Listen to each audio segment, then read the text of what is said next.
Olá, o Brasil Eleitor começa agora e no programa de hoje você vai ver que com a reforma eleitoral de 2015, as candidaturas femininas devem ganhar mais força. Agora, com as novas regras da reforma eleitoral, as legendas também vão poder usar essa verba para financiar campanhas de mulheres. E mais, começam os testes com as urnas que serão usadas nas eleições do ano que vem no Mato Grosso. 3% das urnas do parque de cada TRE deve ser testada nesse formato de simulado. Você sabia que lei garante folga no trabalho para fazer o recadastramento biométrico? Nós todos temos digitais diferentes, então não há como ter corrupção nas eleições. Semana do Jovem Eleitor faz aumentar o movimento de eleitores de 16 e 17 anos nos cartórios de Sergipe. Um crescimento de 2% dos eleitores dessa faixa de idade. Eleitorado que a Justiça Eleitoral tem dedicado uma atenção toda especial. E na última reportagem sobre a urna, os mecanismos que já garantem a segurança da urna eletrônica. Esses são os assuntos que você confere agora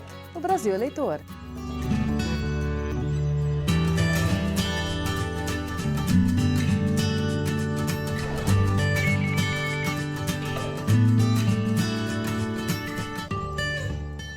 A participação feminina na política ainda é baixa no Brasil, levando em consideração que nós representamos mais da metade da população.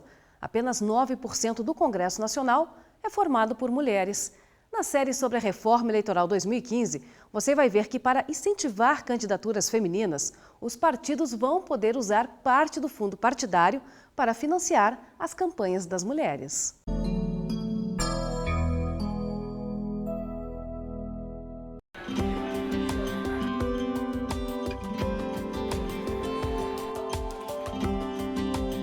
Cristiane acabou de ser promovida. Ficou feliz pelo aumento salarial e, principalmente, por ter sido reconhecida. É claro que isso acontece com muita dedicação, muito foco, empenho e ajuda de muitas pessoas.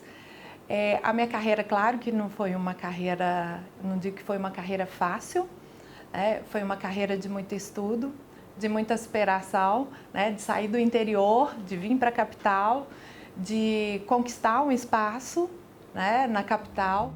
Ela sabe que a conquista de espaço no mercado de trabalho não é fácil para as mulheres. O fato de ter conhecido pessoas, ter contado com pessoas, ter investido na minha formação, estar aberto ao aprendizado e o privilégio de estar em empresas que reconheceram isso realmente me ajudaram muito a superar as dificuldades naturais de uma carreira de mulher. Segundo dados da última pesquisa do IBGE, os homens chegam a ganhar 30% a mais de salário do que as mulheres. E quanto mais anos de estudo, maior a desigualdade.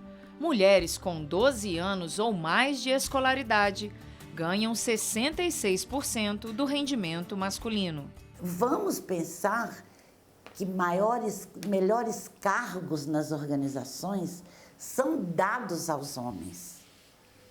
E aí a diferença salarial se instala maior ainda, Ou seja, as organizações não respeitam as empresas, as leis de colocar homens e mulheres no mesmo patamar.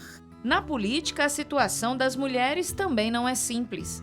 Atualmente, apenas 9% do Congresso Nacional é formado por mulheres. Segundo estatísticas do TSE, nas últimas eleições municipais de 2012, de 5.517 eleitos para a prefeitura, apenas 656 eram mulheres. O Senado aprovou agora em segundo turno uma proposta de emenda à Constituição, a de número 98 de 2015, que promove cotas, que cria cotas para as mulheres na Câmara dos Deputados, nas Assembleias Legislativas, na Câmara Distrital e nas câmaras de vereadores. Mas é uma proposta ainda muito tímida, porque ela prevê que na primeira legislatura, após a promulgação da PEC, as mulheres terão uma cota de 10%. Na legislatura subsequente, a cota vai para 12%. E na próxima legislatura seria de 16%. É muito tímido, lógico, as mulheres hoje representam metade ou mais que metade do eleitorado, portanto, o ideal seria que a mulher tivesse uma participação, não é, correspondente à sua participação na própria população. E a luta por espaço político já tem alguns anos. Em 1929, Luísa Alzira Soriano Teixeira foi a primeira prefeita eleita no Brasil e na América Latina. Foi escolhida para a Prefeitura de Lages, no Rio Grande do Norte, numa época em que a mulher nem podia votar. O voto feminino só foi permitido em 1930. Os partidos sempre foram obrigados a destinar 5% do repasse do fundo partidário para incentivar candidaturas femininas. Agora, com as novas regras da reforma eleitoral, as legendas também vão poder usar essa verba para financiar campanhas de mulheres. Não há nada que incentive mais a participação feminina do que financiar a campanha feminina, para se dar a igualdade, que esse é um outro tema que nós precisamos sempre voltar. A democracia interna dos partidos políticos, ela pressupõe igualdade entre os candidatos, ela pressupõe direito de acesso aos recursos partidários, aos meios de comunicação que são assegurados ao partido. Isso é uma questão que sempre tem que ser debatida e reestudada a cada dia.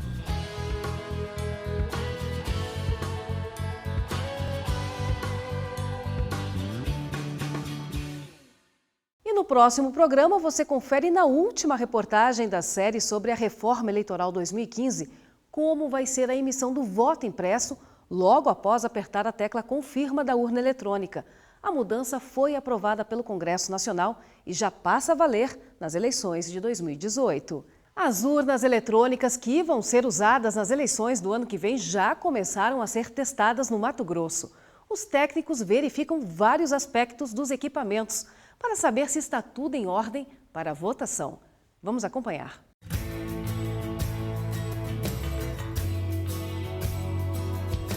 Das 8.840 urnas usadas nas eleições em Mato Grosso, 350 foram testadas na votação simulada. Esse número representa cerca de 4% do total de urnas do estado. O trabalho foi feito pelos técnicos do TRE. Foi o primeiro teste feito com as urnas no país, realizado em vários estados para as eleições do ano que vem.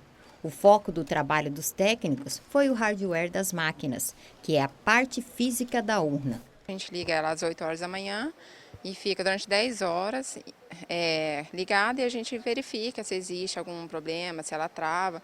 E o problema que ocorrer a gente registra e é encaminhado para o TSE, né? Durante os testes, teve urna que passou por simulação de votação com apenas um técnico do TRE, utilizando apenas uma digital para uma votação fictícia e outras que passaram por mais de um especialista inserindo digitais diferentes. É verificado a qualidade dessa biometria, se ela tem um nível adequado para ir para a eleição. Além disso, urnas que apresentarem problemas ao longo do dia, como travamentos, problemas em teclas, na emissão de relatórios no final da votação, também são separadas para a gente mandar para o TSE para fazer uma análise. Essa análise é feita pelos fabricantes, né, posteriormente, junto com os técnicos do TSE, para verificar se não há necessidade de alguma substituição de componente nas urnas em todo o país. O estado de Mato Grosso tem cerca de 2.100.000 eleitores.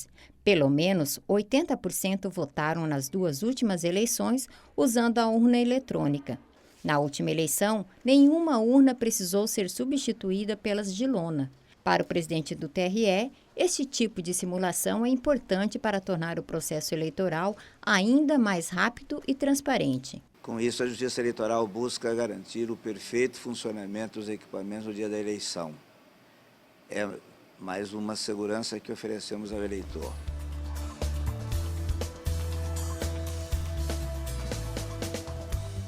E depois do intervalo, Semana do Jovem Eleitor faz crescer movimento nos cartórios eleitorais de Sergipe. Eu volto daqui a pouco.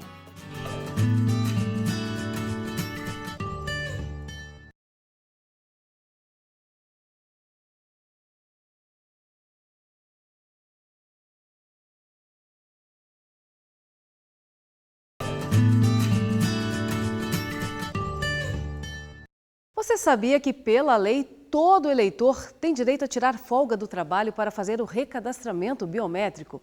A gente vai mostrar agora como isso funciona direitinho. Suzete já trabalha nesta papelaria na Zona Norte de São Paulo há 14 anos. O horário de expediente dela vai das 9 da manhã às 7 da noite. Por isso, quando precisa resolver algum problema, conta com a compreensão do chefe. Por exemplo, agora ela tem de fazer o recadastramento biométrico e vai precisar faltar. Vou pedir para o meu patrão ele liberar a gente, né? Kelly, colega de trabalho da Suzete, está na mesma situação. Ela também não fez o recadastramento biométrico, mas sabe que é importante. Nós todos temos digitais diferentes, então não há como ter corrupção nas eleições. O Walter, patrão delas, já disse que tudo bem liberar as funcionárias. Elas só precisam se revezar para não deixar a loja desfalcada no atendimento. É importante que não haja fraudes nas eleições e dar seguranças para nós que são eleitores, né? Quem trabalha durante o horário de atendimento dos cartórios eleitorais ou postos do TRE tem o direito de pedir a dispensa do serviço para fazer o recadastramento. Mas para isso é importante pegar a certidão de comparecimento à Justiça Eleitoral depois que for atendido. A Justiça Eleitoral tem um sistema chamado Elo, que administra todo o cadastro nacional de eleitores. E neste sistema existe a previsão de ser emitida uma certidão em que é comprovado que o eleitor esteve no cartório eleitoral naquele período. Então o eleitor pode solicitar essa certidão que ela é emitida. O empregado que faltar ao serviço para fazer o recadastramento não pode ter o salário descontado. Isso porque é uma convocação oficial da Justiça Eleitoral. Esse direito está previsto no artigo 48 do Código Eleitoral. O empregado deve comunicar a ausência com 48 horas de antecedência. Dessa forma, poderá faltar ao serviço sem prejuízo do salário e por tempo não excedente a 2 dias, para se alistar eleitor ou requerer transferência. O que vale também para o recadastramento. A Justiça Eleitoral adotou a biometria para garantir mais segurança ao processo eleitoral. A implantação vem sendo feita de forma gradual no país. O município que tiver todo o seu eleitorado cadastrado biometricamente estará apto a utilizar a urna eletrônica com a identificação biométrica. O Tribunal Regional Eleitoral de São Paulo estendeu o recadastramento biométrico para os cartórios eleitorais de todo o estado. Com essa medida, o Tribunal Paulista pretende ampliar o número de eleitores no cadastro com biometria. Agendar o atendimento é obrigatório, porque há um limite por dia de eleitores para fazer o cadastro biométrico. Em anos de eleição, como é o caso do ano que vem, existe um prazo para que o cadastro eleitoral se movimente. Esse prazo vai terminar em 4 de maio. Então é importante que as pessoas já compareçam, já façam os seus títulos de eleitor, quando é o caso de tirar um título novo, ou mesmo façam as transferências ou regularizações. A Semana do Jovem Eleitor movimentou os cartórios eleitorais de Sergipe. O estado teve um crescimento de 2% de eleitores de 16 e 17 anos que foram tirar o primeiro título de eleitor. A Vivian não vê a hora de chegar o dia da eleição. Ela tem 17 anos e aproveitou a Semana do Jovem Eleitor, organizada pela Justiça Eleitoral em todo o Brasil, para tirar o primeiro título de eleitor. Eu me sinto importante na sociedade, já tendo o direito de votar a partir de agora. A campanha movimentou os cartórios de Sergipe. Segundo o TRE, o alistamento de jovens de 16 e 17 anos aumentou. A demanda vem sendo como a Justiça Eleitoral espera. Essa participação do jovem, quanto mais eles começarem a se inteirar do processo político, melhor. E a ação para os jovens eleitores foi um sucesso mesmo. Tomou conta dos rádios e das TVs.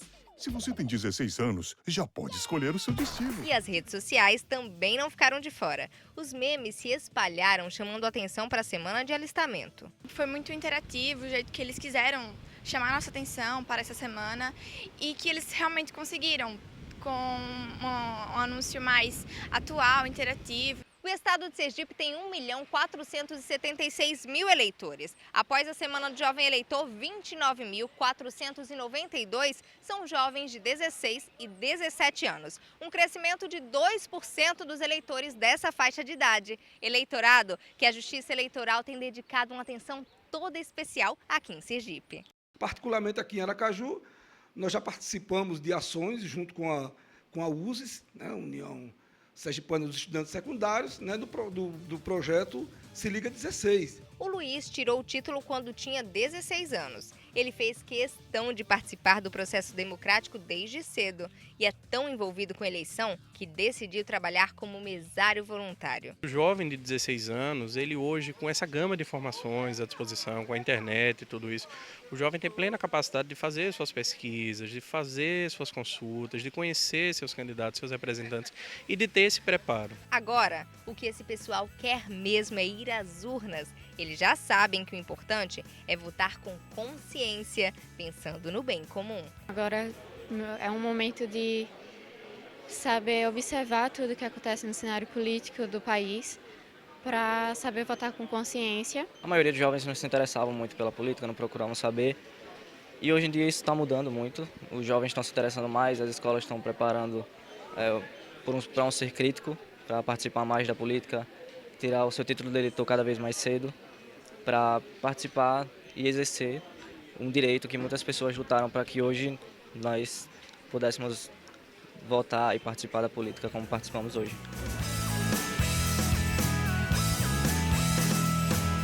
E no próximo bloco, na série sobre as urnas, você vai ver os mecanismos que garantem a segurança da urna eletrônica. Eu volto em instantes.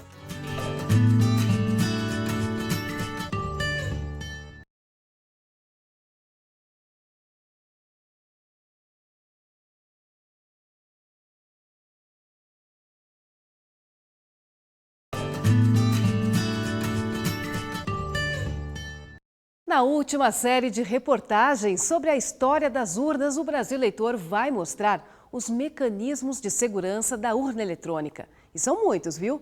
Tem o boletim de urna, que no ano que vem os eleitores vão poder conferir pelo celular e tablets, sem contar a segurança do voto garantida pela biometria.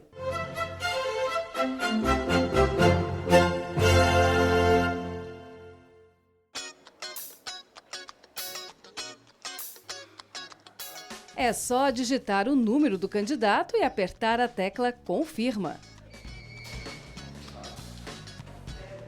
Hoje em dia, votar não tem mistério. É fácil, com certeza. Uma senha, por exemplo, de um banco que a gente é acostumado, ele me lembra mais ou menos isso. A urna eletrônica foi usada pela primeira vez nas eleições de 1996. Nesses 19 anos, a segurança do sistema sempre ficou clara diante de todos os testes da Justiça Eleitoral e do resultado das eleições ao longo dos anos.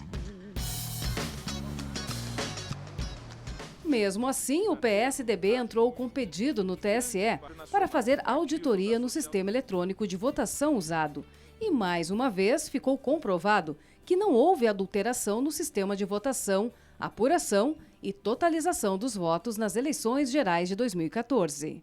O objetivo da auditoria era verificar a lisura das eleições de 2014, ou seja, averiguar a integridade das urnas eletrônicas e sistemas adjacentes, buscando evidências que comprovassem alguma suspeita ou tese de fraude e, volto a dizer, não foi encontrado nenhuma evidência em tal sentido.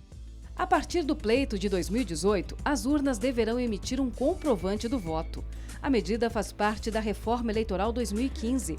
Assim, o processo de votação só será concluído depois que o eleitor conferir se o voto dele na urna eletrônica é o mesmo impresso no papel, logo após concluir a votação eletrônica. O comprovante sem a identificação do eleitor deve ser depositado em local lacrado e ficará em poder da Justiça Eleitoral. Mas, de acordo com o TSE, a medida implica em um custo de quase 2 bilhões de reais. Nós não podemos fazer isso de uma hora para outra. Isso tem que ser feito também ao longo de 2, 3, 4 eleições, porque modificar o sistema eleitoral brasileiro, ele funciona porque ele foi implantado com cuidado, com esmero. A cada eleição foi se realizando, verificando eventuais incompatibilidades, o que poderia dar errado, foi sendo aperfeiçoado. Os atuais mecanismos de segurança da urna eletrônica já garantem o sigilo do voto e a eficiência dos resultados. O boletim de urna, por exemplo, permite auditar o sistema eletrônico de votação. Nas eleições municipais do ano que vem, além de poder conferir pela internet, qualquer pessoa vai poder acessar o boletim de urna pelo celular. Isso graças ao código QR, um tipo de código de barras mais elaborado, que pode ser lido por smartphones e tablets. Os aplicativos usados nas urnas são bem modernos. O software é desenvolvido pelo TSE. Por isso, qualquer tentativa para usar um sistema não autorizado resulta no bloqueio do funcionamento da urna. A urna ela foi preparada para rodar um software oficial. Então, quando nós desenvolvemos os softwares, quando nós concluímos o desenvolvimento dos softwares aqui no Tribunal Superior Eleitoral, inclusive eles ficam abertos 180 dias antes das eleições, para que os partidos políticos, ordens dos advogados e Ministério Público possam analisar linha por linha desses programas. No final desse período, nós assinamos digitalmente por meio de um processo que chamamos de lacração. Essa blindagem, ela gera dois atributos, que é a verificação da autoria, ou seja, se pode verificar em qualquer parte do país, em qualquer sessão eleitoral, mais remota que seja, se aquele software é realmente e procede do Tribunal Superior Eleitoral. O segundo atributo é se ele está íntegro, porque se alterar um ponto ou uma vírgula num dos programas, essa assinatura não confere mais. A urna funciona de forma isolada, ou seja, não tem conexão com redes como a internet. As mídias usadas para a preparação das urnas e gravação dos resultados também são protegidas por assinaturas digitais. A urna eletrônica, ela registra todos os votos. Ao invés de imprimir esses votos em papel, ela grava todos os votos que são digitados no teclado numa espécie de uma tabelinha. E essa tabelinha, os votos são gravados de uma forma aleatória, justamente para que não se tenha, se consiga identificar a sequência dos votos que foram depositados, foram registrados na urna eletrônica. E em ano eleitoral, um mês antes da eleição, esse mesmo procedimento é realizado na presença de autoridades do TSE, da OAB e do Ministério Público, além de representantes dos partidos políticos. E ainda tem os testes de segurança, onde a Justiça Eleitoral disponibiliza informações sigilosas a hackers para que eles tentem violar a urna.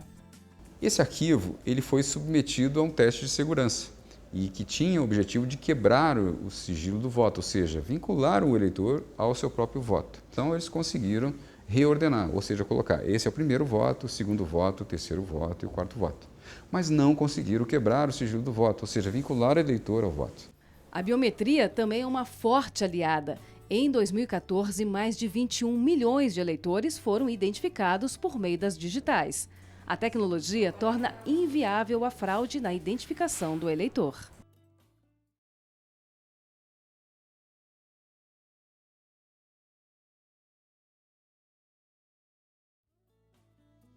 Mas, para esta socióloga, os mecanismos de segurança nada valem sem o voto consciente do eleitor. Afinal, é a escolha errada que traz prejuízos para o país. A consciência na hora da eleição é fundamental. Agora, como é que você obtém essa consciência? É você fazendo uma escolha bem racional. E como é que a gente faz essa escolha racional? Quando a gente realiza uma pesquisa profunda sobre em quem a gente vai votar, como a gente vai votar, né? E por que a gente vai votar? Por que eu escolhi esse deputado? Por que eu escolho este senador? Por que eu vou escolher este candidato a presidente da República? Eu vou escolher esse candidato porque ele se aproxima daquilo que eu quero para o meu país.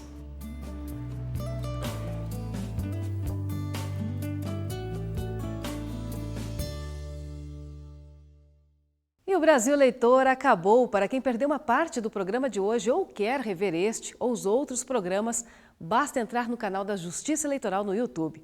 Agora, se você tem alguma dúvida sobre a Justiça Eleitoral ou quer sugerir uma reportagem, aí é só escrever pra gente. O endereço é brasileitor@tse.jus.br. Eu volto na semana que vem. Obrigada pela sua companhia e até lá. Tchau!